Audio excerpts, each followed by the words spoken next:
नमस्कार, आप देख रहे हैं न्यूज समाचार जनता की आवाज। आइए खबरों की शुरुआत करते हैं।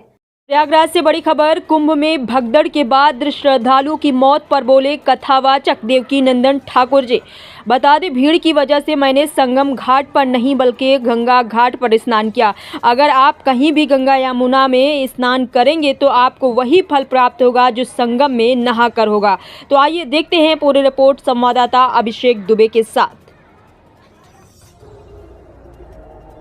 राधे राधे। मैं भी गंगा स्नान करके आया हूं और जैसे ही गंगा स्नान करके आया तो मुझे संदेश मिला है कि संगम तट पर थोड़ी सी भगदड़ हुई है।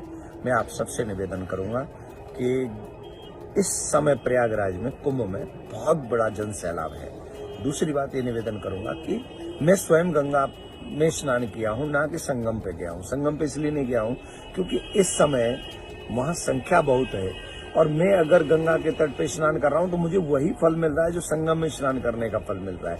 आपसे भी मेरा निवेदन है कि आप पहली बात तो अफवाहों पे ध्यान न दें। प्रशासन अपनी काम में लगा हुआ है।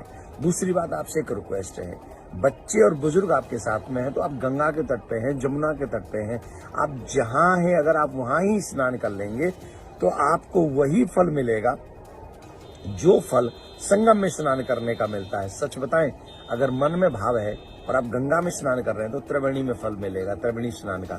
और अगर आप मन में भाव नहीं है और फिर भी आप वहां जाके स्नान करेंगे तो भी वो लाभ कम मिलेगा।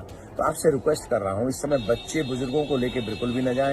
शिविर में आप जहां हैं थोड़ी देर प्रतीक्षा करें, अभी आप रुकें और थोड़ा सा प्रतीक्षा करें क्योंकि रोड पे भी पब्लिक बहुत पब्लिक है। संगम तट पे तो है ही, रोड पे भी पूरे कुंभ में इतनी संख्या है, हमको लग रहा है पूरा विश्व यहाँ पर उतर आया है। तो आप सबसे हमारा निवेदन कि आपकी सावधानी इस कुंभ की, उस मेले की महत्व को और शोभा को बढ़ा देगी।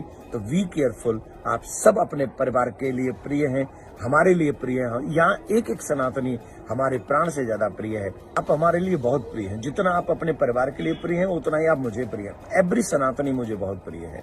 आपसे एक रिक्वेस्ट है, आप अपने घर का सबसे छोटा बालक समझ के मुझे मान लीजिए। अगर आपके मन में आज प्रयाग आने का मन है या कल आने का मन है तो प्लीज आप 5 तारीख के बाद का बना लीजिए। 5 तारीख के बाद का बना लीजिए, तब पब्लिक बहुत कम हो जाएगी और आपको आने में इजी रहेगा। सावधानी हम सबकी हमारे कुंभ के लिए जरूरी है। राधे राधे।